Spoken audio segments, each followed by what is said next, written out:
Hello बच्चों, welcome to RMC academy. मैं आपका एजुकेटर प्रकाश चौरसिया आज आपके लिए रेशियो एंड प्रपोर्शन की दूसरी क्लास लेके आया हूँ। ठीक है, जो पिछली क्लास थी उसमें हमने देखा था कि रेशियो क्या होता है, ठीक है ना, और उसकी प्रॉपर्टीज भी पढ़ ली थी। और मैंने आपको उस क्लास में यह भी बता दिया था कि प्रपोर्शन क्या होता है। तो आज हमारी दूसरी क्लास है, हम बात करेंगे प्रॉपर्टीज ऑफ प्रपोर्शन। जो बच्चे नए हैं और हमारी पहली क्लास नहीं देखे हैं वो प्लीज देख लेंगे, ठीक है ना, तभी उन्हें आज की क्लास अच्छे से समझ में आएगी। ओके, चलिए देखिए, पहली प्रॉपर्टी क्या है? Third proportion. अब देखिए, थर्ड प्रपोर्शन जब भी निकालने को बोलेगा क्वेश्चन में तो आपको ये फॉर्मूला यूज करना है। क्या फॉर्मूला है? देखिए, बी स्क्वायर अपॉन ए। ठीक, अब क्वेश्चन उठ रहा होगा मन में कि किस तरह का क्वेश्चन आएगा इससे। तो देखिए, what is the third proportion of 12 and 30। ठीक है, आपको समझ में आ रहा है कि क्वेश्चन कह रहा है कि थर्ड प्रपोर्शन क्या है 12 एंड 30 का। तो देखो, आपको ये अज्यूम करना है कि ये जो वैल्यू पहले लिखी है ये ए है और ये क्या है? बी है। आई होप इतना आप कर लोगे। ठीक है, फिर उसके बाद क्या करना है? फॉर्मूला क्या है? बी स्क्वायर अपॉन ए। देखिए, बी स्क्वायर है, अब मैंने आपको क्या बताया, बी क्या है? 30, तो 30 का स्क्वायर और ए की वैल्यू कितनी है? 12 है। इसको सॉल्व करो आप, 30 इंटू 30 अपॉन 12। सिंप्लीफाई कर लो। देखो, 3 4 ज़ा 12, ये आ गया 10, 3 से काटा है मैंने। ठीक है, फिर जब 2 2 ज़ा 4, 2 5 ज़ा 10, अब 2 से इसे सिंप्लीफाई कर देंगे, 2 1 ज़ा 2 और ये 15, कितना बचा? 5 इंटू 15 बचा। इसका जब आप मल्टीप्लाई करोगे, ये मैं मिटा देता हूं, तो कितना बचेगा? 75। ये है आपका थर्ड प्रपोर्शन। आई होप इतना क्लियर हो गया होगा। ठीक, अब देखते हैं कि इसकी अगली प्रॉपर्टी क्या है।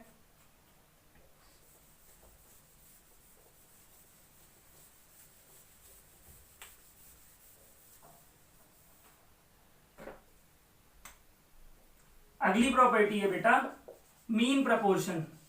ठीक है ना, कि मीन प्रपोर्शन क्या होगा।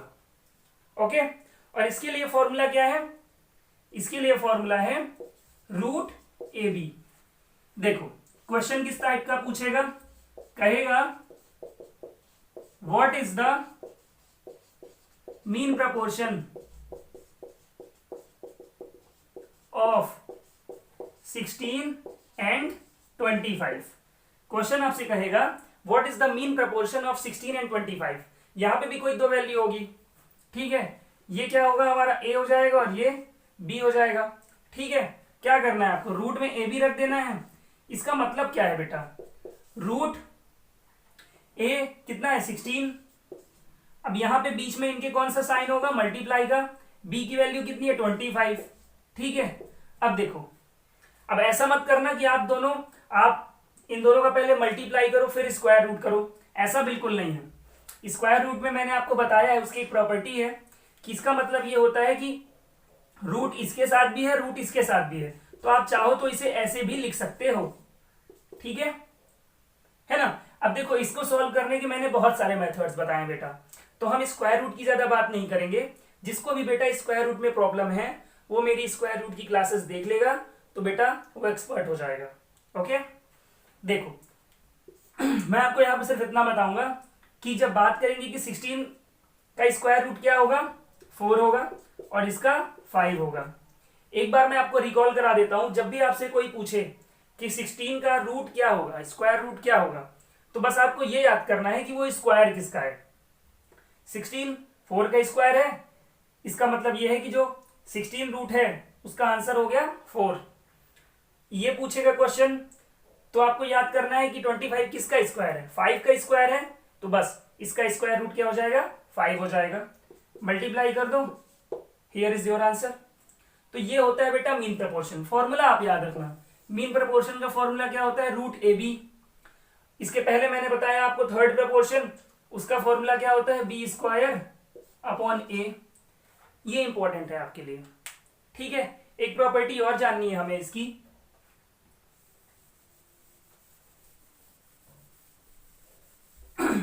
देखते हैं वो क्या होती है। नेक्स्ट प्रॉपर्टी है इसकी फोर्थ प्रपोर्शन।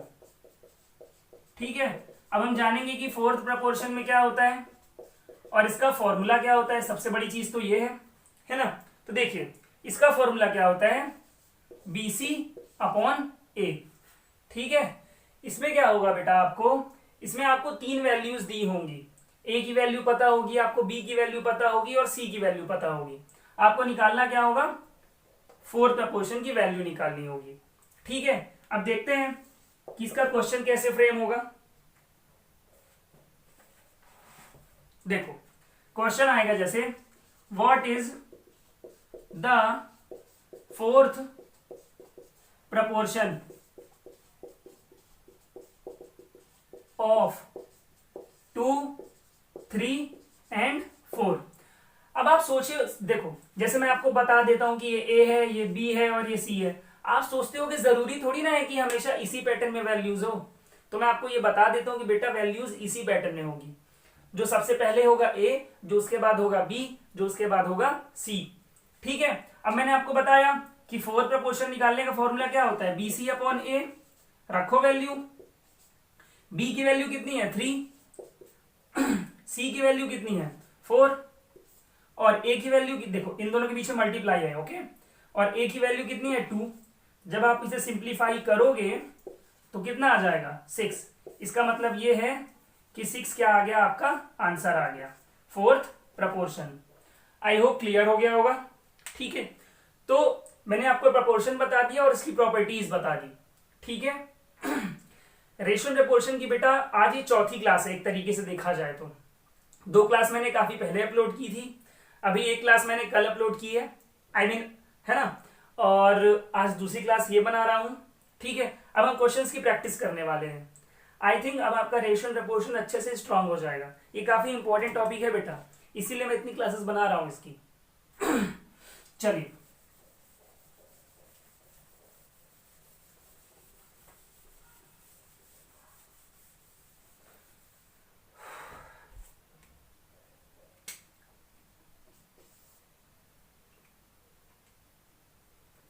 देखो एक क्वेश्चन करते हैं।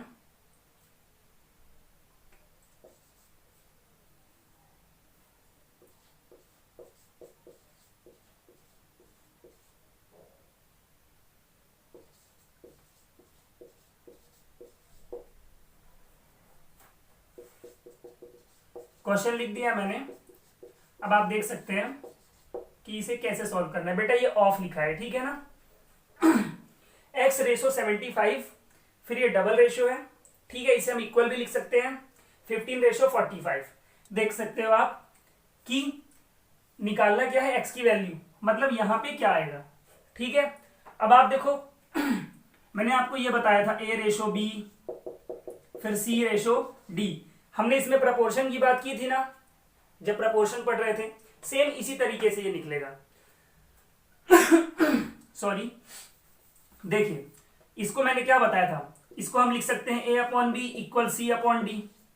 ठीक है, फिर क्रॉस मल्टीप्लीकेशन भी कर सकते हैं, a into D equal B into C, है ना।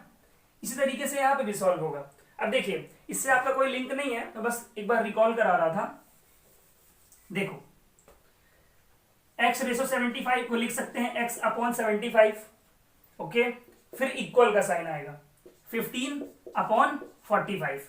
इसका मतलब क्या है, इसकी जगह में हम इक्वल लिख सकते हैं, इस रेशो का मतलब है फ्रैक्शन, अपॉन में लिखेंगे वैल्यू 15 रेशो 45, यहां पे भी वही चीज है 15 अपॉन 45। क्रॉस मल्टीप्लीकेशन करो,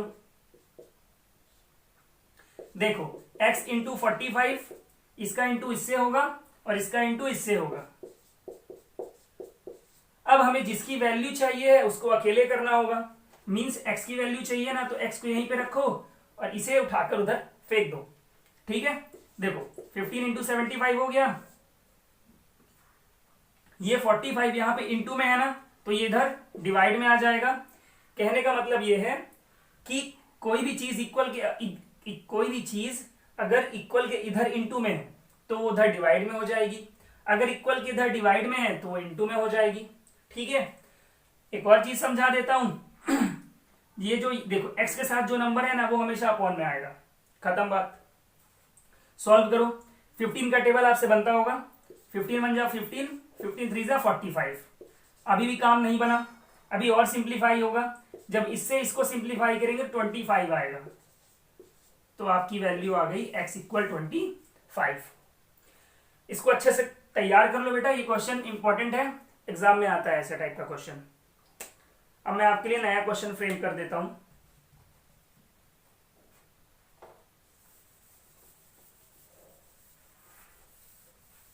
देखो, अब हम करेंगे सेकेंड क्वेश्चन।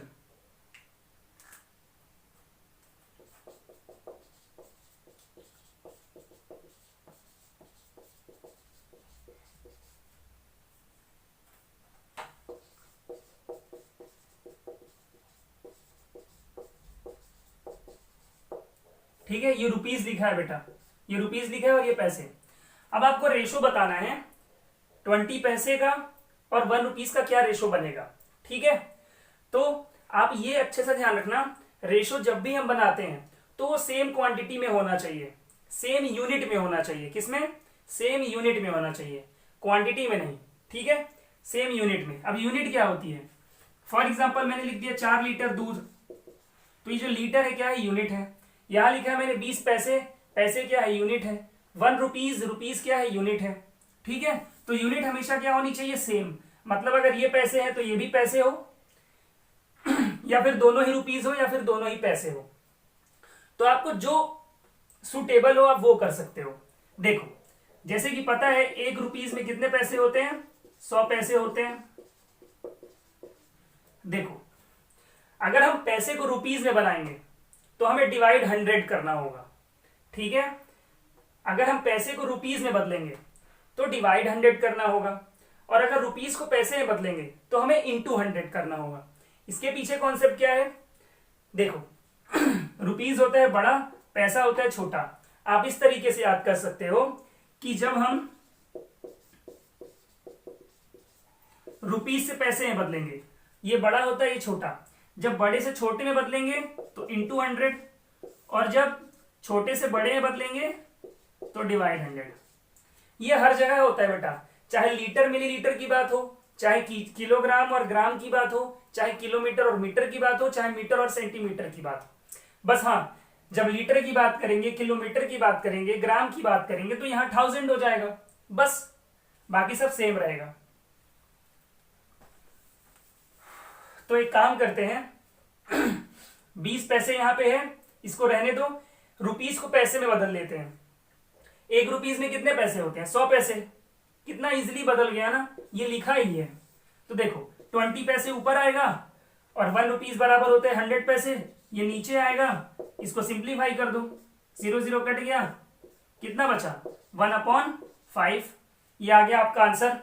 ठीक है, मान लो अब क्या कर देता, यहां पे 6 रुपीस कर देता। ठीक है ना, तब हमारा आंसर ये नहीं आता। देखो, अब हमें बदलना पड़ता। 1 रुपए में 100 पैसे, तो 6 रुपए में कितने पैसे होंगे? मैंने क्या बताया?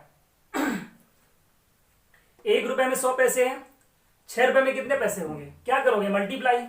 6 का इंटू कर दोगे अगर 100 से, तो आ जाएगा 600 पैसे। बस 20 पैसे ऊपर, 600 पैसे नीचे, सिंप्लीफाई करो। कितना आया? 1/30। इसे लिख सकते हैं रेशो में 1:30। यहां लिख सकते हैं 1:5। आई होप इतना क्लियर हो गया होगा। अब आगे बढ़ते हैं।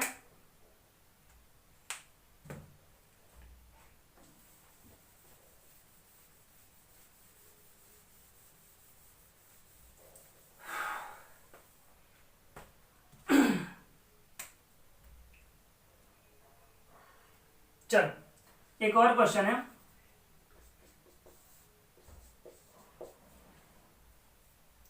Salaries of Vivek and Rajesh are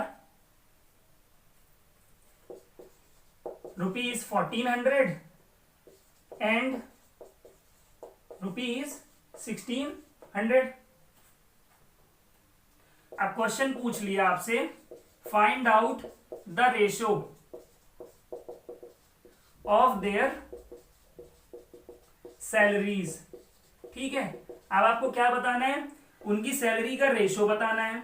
सबसे पहले ये देखो कि यूनिट सेम है क्या, रुपीज रुपीज यूनिट सेम है।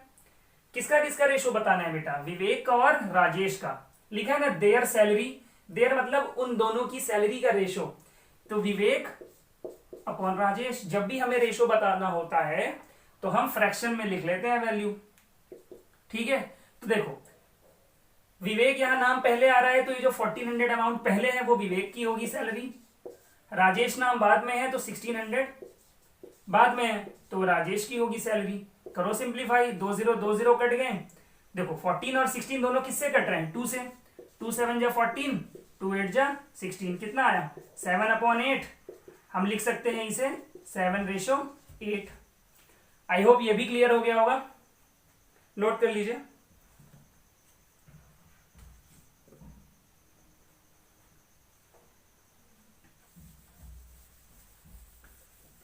अब हम करने वाले हैं कुछ अच्छे और हाई लेवल के क्वेश्चंस, ठीक है ना। चलिए देखिए, पहला पहला नहीं, चौथा क्वेश्चन है। Two numbers are in the ratio 2:3।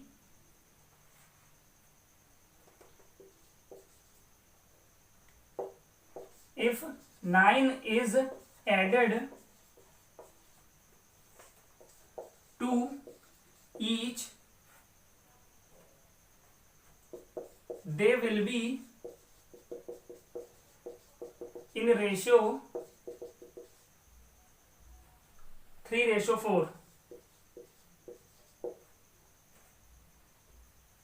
तो पूछा है द नंबर्स आर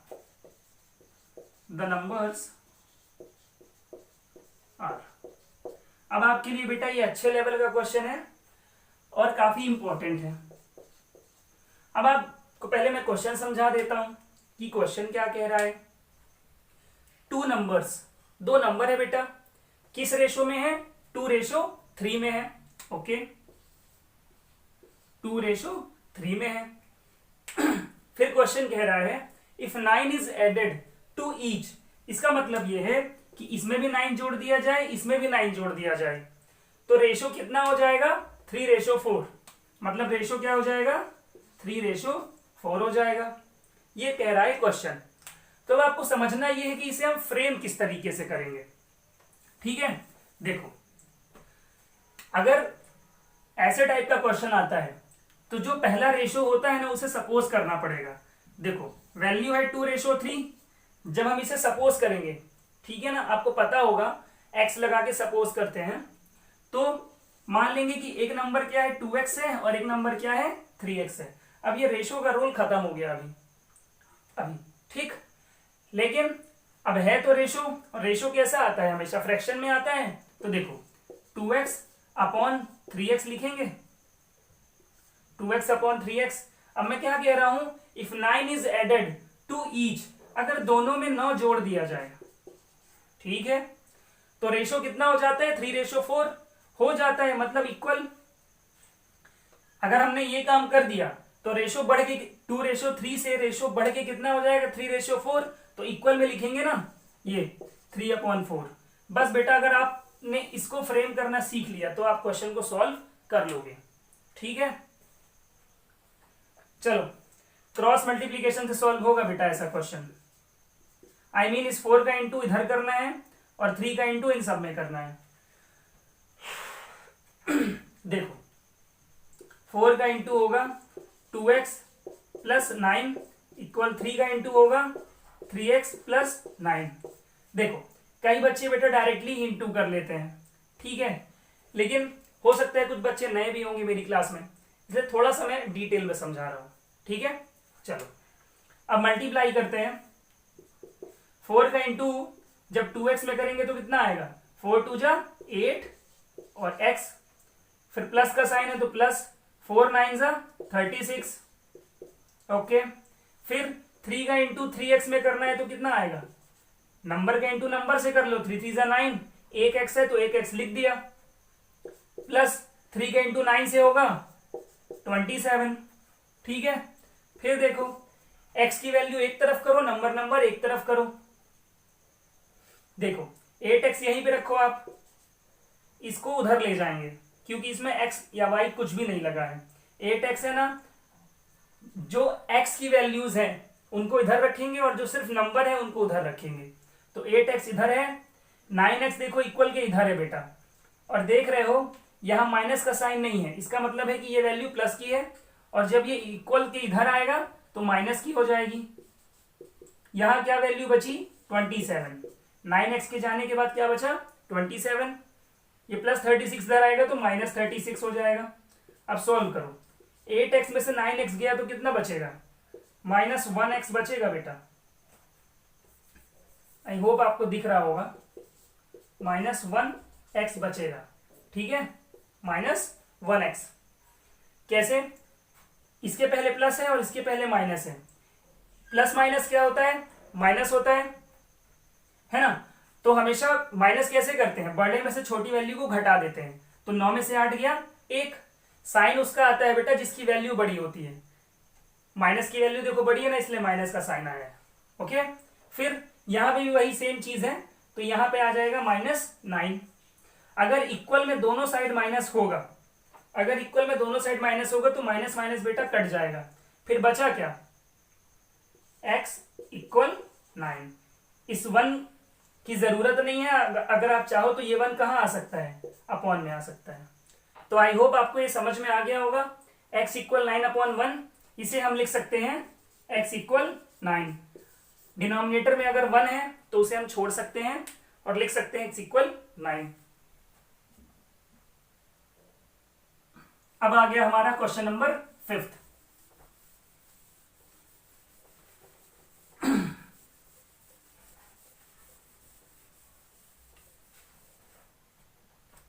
देखते हैं क्वेश्चन नंबर 5 क्या है बेटा। ओके, देखो A B and C divide an amount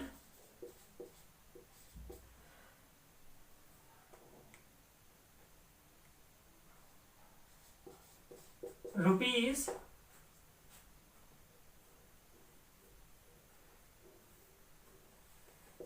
171 rupees. ठीक है,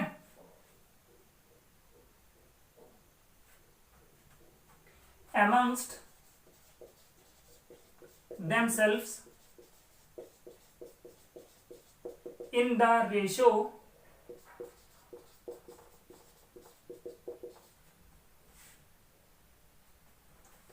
3:11:5। ठीक है, रेस्पेक्टिवली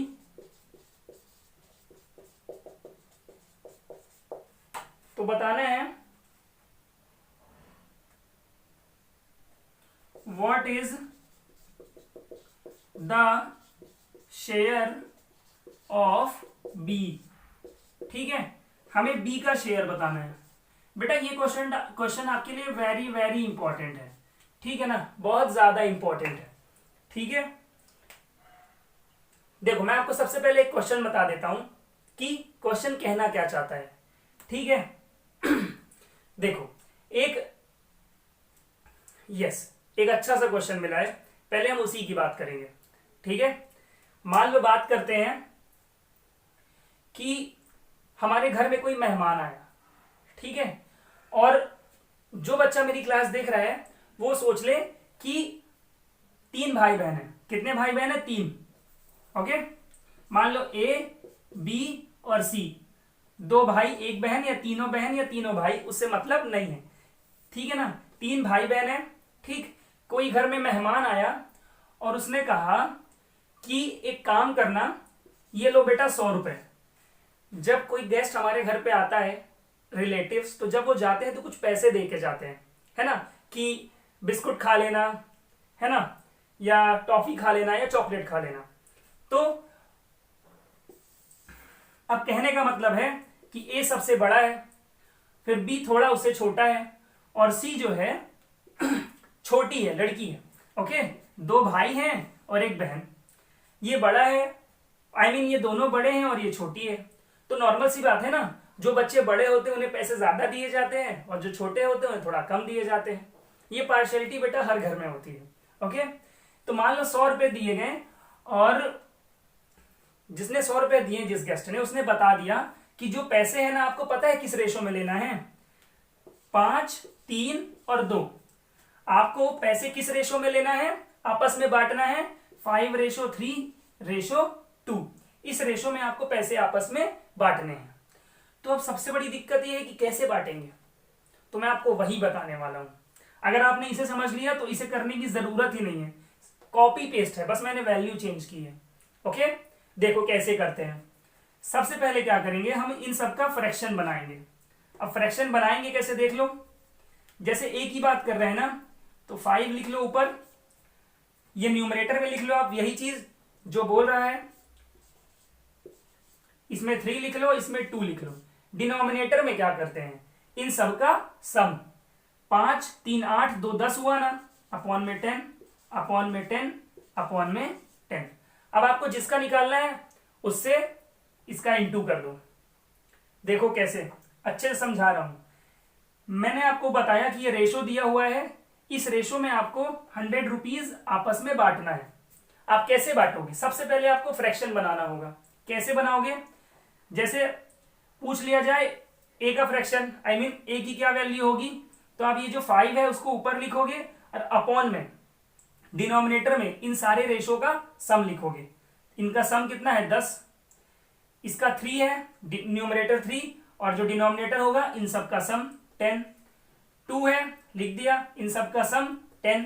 अब देखो क्या करना है, मान लो हम ए को निकाल रहे हैं कि ए को कितने पैसे मिले, तो क्या करोगे, 5/10 इसका निकला है फ्रैक्शन, इंटू कर दोगे 100, निकल आएगा बेटा। ये 3/10 है, इंटू कर दोगे 100, निकल आएगा। 2/10 है, इंटू कर दोगे 100, निकल आएगा। अभी मैं आपको बताता हूं और प्रूफ भी करेंगे कि सही है कि गलत। देखो 0 0 कट गया, कितना आया 50, 0 0 कट गया, कितना आया 30, 0 0 कट गया, कितना आया 20।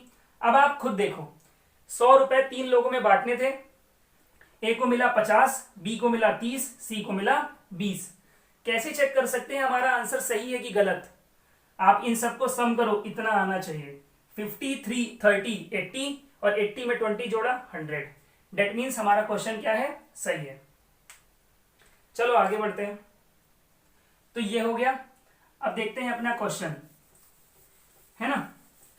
तो एक तरीके से कहा जाए तो देखिए, एक क्वेश्चन मैंने ये बता दिया और दूसरा ये, तो 2 क्वेश्चन करा दिए इस पैटर्न के भी। रेशो क्या है, 3:11:5। ए बी और सी का रेशो है, मतलब ये ए, ये बी और सी।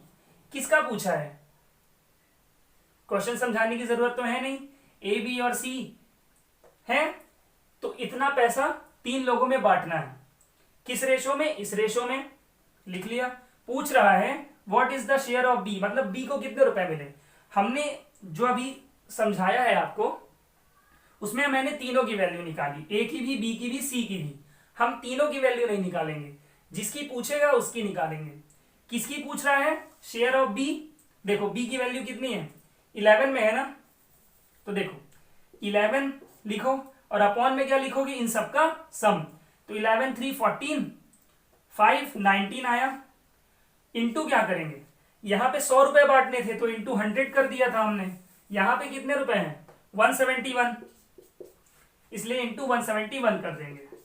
अब सिंप्लीफाई करना है तो थोड़ा टेबल भी बननी चाहिए। 11 9 जा होता है बेटा 171, सॉरी 19 1 जा 19, 19 9 जा 171। बस अब 11 इंटू 9 कर दो, 99 आ गया। तो बी को कितने रुपए मिलने वाले हैं, 99 रुपीज। ये है आपका आंसर, है ना। आई होप आप समझ गए होंगे। अगर पूछ लेता ए का तो क्या करते आप, वो भी देख लो। हालांकि सवाल का सॉल्यूशन खत्म।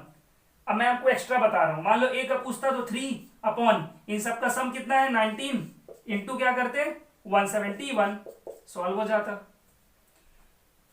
सी का पूछ लेता तो 5/19 इंटू 171, है ना, बहुत इजी है अब, है ना। आई मीन पहले भी इजी था, है ना। चलो नेक्स्ट।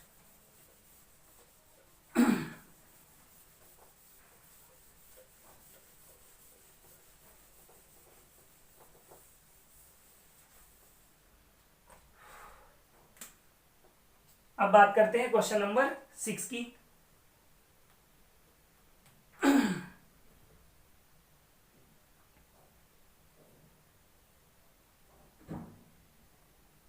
देखो, what must be added to 49:68 so that it becomes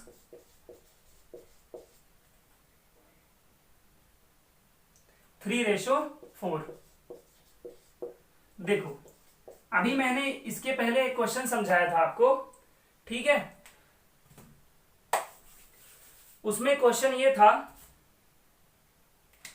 कि ये अभी इस क्वेश्चन को नहीं समझा रहा हूं, जो मैंने पहले समझाया उसकी बात कर रहे हैं। उस क्वेश्चन में ये था कि आपको रेशो दिया था 2:3, ठीक है, और फिर बताया गया था कि अगर हम दोनों में 9 जोड़ दें, दोनों में 9 जोड़ दें तो रेशो क्या बन जाता, 3:4, ठीक है।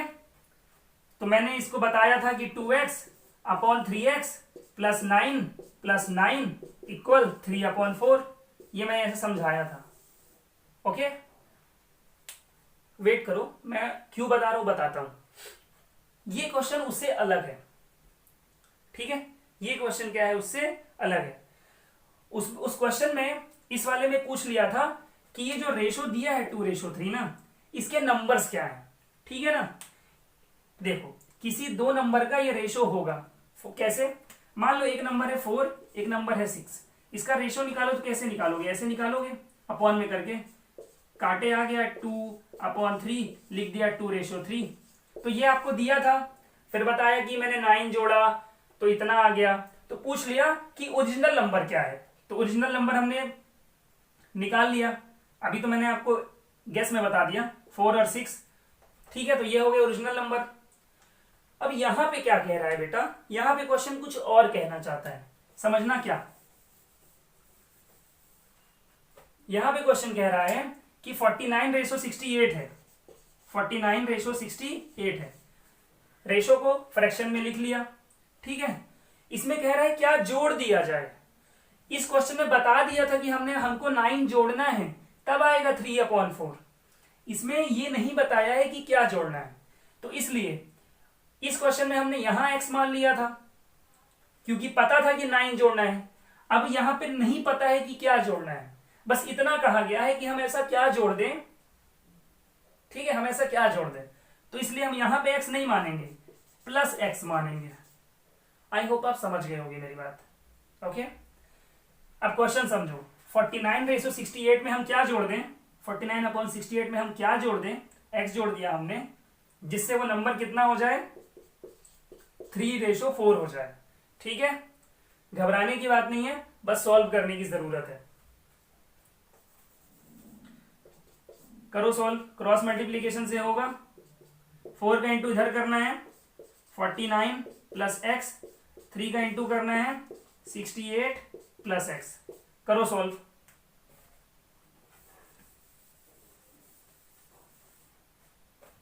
देखो, जब 4 का इंटू इसमें किया तो आया 196 प्लस 4x इक्वल, इसका इसमें इंटू किया 204 प्लस 3x, इतना आया इंटू करने में। अब देखो, x x एक तरफ, तो ये नंबर हम उधर ले जाएंगे, 4x यहां बचा, ये 3x प्लस में है, इक्वल किधर आए तो माइनस में हो जाएगा। इधर बचा 204, ये वैल्यू इधर प्लस में है, इक्वल की उधर जाएगी तो माइनस में हो जाएगी। देखते हैं कितना बचा, 4 में से 3 गया 1x, 1x का मतलब है सिर्फ x, 1 लिखने की जरूरत नहीं है, और इसमें से इसको माइनस किया तो कितना आया 8, मतलब हमारा आंसर आ गया 8। अगर हम इन दोनों में 8 जोड़ दें तो फिर जो वैल्यू आएगी उसका रेशो 3/4 होगा। इसका मतलब ये हमारा आंसर कितना है 8। आई होप क्लियर हो गया होगा। बहुत अच्छा क्वेश्चन था और बहुत इंपॉर्टेंट क्वेश्चन था ये।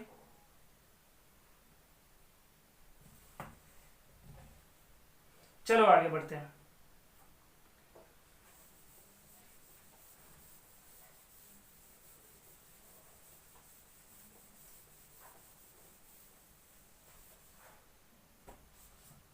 अब है क्वेश्चन नंबर 7। ठीक है,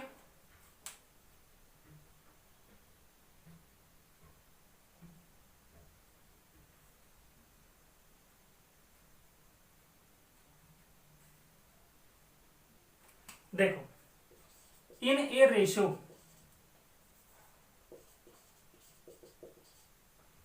ratio of no which is equal to 3:7 if the antecedent is 33, पूछा है what is the consequent। आपको याद आ रहा होगा कि मैंने आपको बताया था कि एंटीसीडेंट क्या होता है और कॉन्सिक्वेंट क्या होता है। ठीक है, एंटीसीडेंट क्या होता है और कॉन्सिक्वेंट क्या होता है, एक बार फिर से बता देता हूं कि मान लो मैंने लिखा है यहाँ पे a/b, या लिख दिया मैंने 3/4, तो ये जो a है, ये जो 3 है, ये होगा एंटीसीडेंट, और ये जो 4 है, आई मीन ये जो b है, इसे क्या कहेंगे कॉन्सिक्वेंट। ओके, अब क्वेश्चन क्या कह रहा है, in a ratio which is equal to 3:7, 3/7 लिख लिया। फिर कह रहा है इफ द एंटीसीडेंट इज 33। अब इसमें एंटीसीडेंट क्या है 3, मतलब 3 की वैल्यू कितनी है 33। पूछ क्या रहा है what is the consequent, consequent मतलब ये 7, डिनोमिनेटर 7 की वैल्यू पूछ रहा है। ठीक है, 7 की वैल्यू क्वेश्चन मार्क है। कैसे निकालोगे आप देखो कैसे, 3 की वैल्यू 33 है, लिख लो ऐसे। आपको किसकी वैल्यू निकालनी है 7 की ना, तो बस मैं आपको बहुत इजी वे में बता रहा हूं, ऐसे ऐसा कुछ काम करना है जिससे 3 की जगह क्या आ जाए 7 आ जाए। और वो कैसे आएगा, देखो ये 33 है, ये जो मैंने लाइन खींची है सब सपोज करो ये इक्वल है। ठीक, तो कोई चीज कोई नंबर यहां पे है, अगर इक्वल के इधर लाना है तो वो हमेशा डिवाइड में आती है। ओके, अब यहां पे क्या बचा, कह सकते हैं कि 1 बचा होगा या फिर कुछ नहीं बचा। ठीक है, लेकिन 1 बचता है, तो यहां पे 1 बचा। ओके, अब आपको यहां पे क्या लाना है 7। यहां पे 7 कैसे आ सकता है, अगर आप इधर 7 से इंटू कर दो तो आपको ये चीज पता होनी चाहिए, इक्वल में आप कोई भी काम एक साइड नहीं कर सकते, दोनों साइड करना होगा। अगर इंटू 7 यहां किया है तो इंटू 7 यहां भी करना होगा। ठीक है, अब सॉल्व कर लो। यहां देखो आया 7, 7 की तो वैल्यू चाहिए थी, इधर का काम खत्म। इसको सॉल्व किया हमने, कितना आ गया 77, आ गया आपका आंसर 77। ठीक है, सिंपल से वे मैं आपको बताता हूं एक और बार। ये 3 आप ले जाओ, इसे नोट कर लो, स्क्रीनशॉट ले लो। ठीक, बस आप इतना करना, ये 33 है, ये 3 लिखो आप यहां पे। आपको 7 की वैल्यू चाहिए ना, 7 यहां भी लिख दो और 7 यहां भी। इक्वल में हम जो भी काम करते हैं दोनों साइड करते हैं। 7 यहां लिख दिया और 7 के इंटू यहां भी कर दिया, इसको सॉल्व कर दिया, आंसर आ गया 77। तो आई होप ये हो गया होगा। अब आगे बढ़ते हैं। ठीक है, अब देखते हैं क्वेश्चन नंबर 8, है ना, कि उसमें मैंने क्या नया रखा है आपके लिए। ओके, तो चलिए, what must be subtracted from each term of the ratio.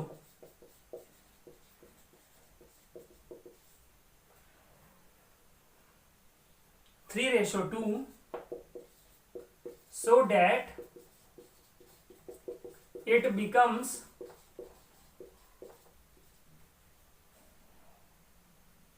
2:5. देखो कहने का मतलब ये है कि जैसा अभी एक क्वेश्चन मैंने आपको बताया था प्लस वाला कि इसमें हम क्या जोड़ दें, सेम वैसे ही क्वेश्चन है, बस इसमें एक डिफरेंस है। यहां पे कहा गया है सब्ट्रैक्टेड, वहां पे था व्हाट मस्ट बी एडेड, यहां पे है व्हाट मस्ट बी सब्ट्रैक्टेड। वहां पे मैंने बताया था कि क्या जोड़ दिया जाए, यहां पे बात करनी है क्या घटा दिया जाए। पहले और अच्छे से क्वेश्चन को समझते हैं। What must be subtracted from each term of the ratio, मतलब ये जो रेशो है 3:2, इसके दोनों टर्म, ईच टर्म का मतलब होता है इन दोनों में से हम क्या माइनस कर दें।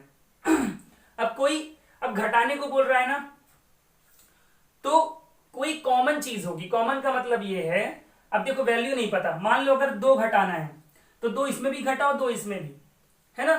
तो मान लेते हैं -x, ओके। जैसे एडेड वाले में प्लस प्लस माना था, तो फिर रेशो क्या बन जाएगा, अगर 3:2 में हम -x कर देते हैं तो क्या बन जाएगा 2:5, मतलब 2/5। जल्दी सॉल्व कर दो इसको, है ना। अब तो ये नया नहीं है, सीख गए हो आप लोग। 5 का इंटू करना है 3 - x में, 2 का इंटू करना है 2 - x में, ठीक है। अब उसके बाद 5 3 = 15 -5x, 2 2 = 4 -2x, x एक तरफ करो। कैसे, देखो ये जो माइनस है ना बेटा इस 5x के साथ है, तो ये यहीं पे रहेगा। इसको भी हमने छोड़ दिया क्योंकि ये उधर जाएगा। ये -2x इधर आएगा तो +2x। देखो इसका साइन क्यों नहीं पलटा, क्योंकि ये इक्वल की इधर साइड था और इधर ही साइड है। इसका इसलिए पलट गया क्योंकि ये इक्वल की इधर साइड था और इधर आ गया। बचा क्या इधर 4। ये 15 के पहले क्या साइन है, कुछ नहीं। इसका मतलब ये है कि ये प्लस का है, उधर जाएगा तो माइनस का। सॉल्व करो, माइनस प्लस माइनस, तो 5 में से 2 गया 3x। साइन उसका आएगा जिसकी वैल्यू बड़ी होगी, माइनस की वैल्यू बड़ी है, -3x इक्वल। यहां ये 4 के पहले प्लस है और इसके पहले माइनस, प्लस माइनस माइनस, 15 में से 4 माइनस करो 11 आया। साइन उसका आएगा जिसकी वैल्यू बड़ी होगी, माइनस की वैल्यू बड़ी है ना। देखो 15 के साथ क्या लगा है माइनस, और 4 के साथ प्लस, माइनस की वैल्यू बड़ी है इसलिए माइनस। जब माइनस इक्वल की दोनों साइड होता है तो माइनस माइनस कट जाता है। कितना बचा 3x = 11, ठीक है। अब हम 3x = 11 को क्या लिख सकते हैं, x = 11/3। तो बस बेटा आज के लिए इतना ही रखते हैं, ठीक है। आई होप अब आपको रेशियो प्रपोर्शन अच्छे से क्लियर हो जाएगा, ठीक है बेटा। कॉन्सेप्ट को लेकर मैंने 2 क्लास बना दी, ओके, इस क्लास को मिला के, और 2 क्लास पहले की भी अपलोड है। टोटल रेशियो एंड प्रपोर्शन की 4 क्लासेस बेटा अपलोडेड है। अगर आपने ये 4 क्लासेस देख ली बेटा तो मैं गारंटी देता हूं, ठीक है, आपका रेशियो एंड प्रपोर्शन अच्छे से पूरा क्लियर हो जाएगा। सो ये वीडियो बहुत इंपॉर्टेंट है, इसको अच्छे से देखिए, 1 बार देखिए 2 बार देखिए, आपको समझ में आएगा, ठीक है। उसके बाद भी कोई प्रॉब्लम होती है तो मुझे कमेंट में बताइएगा। Thank you.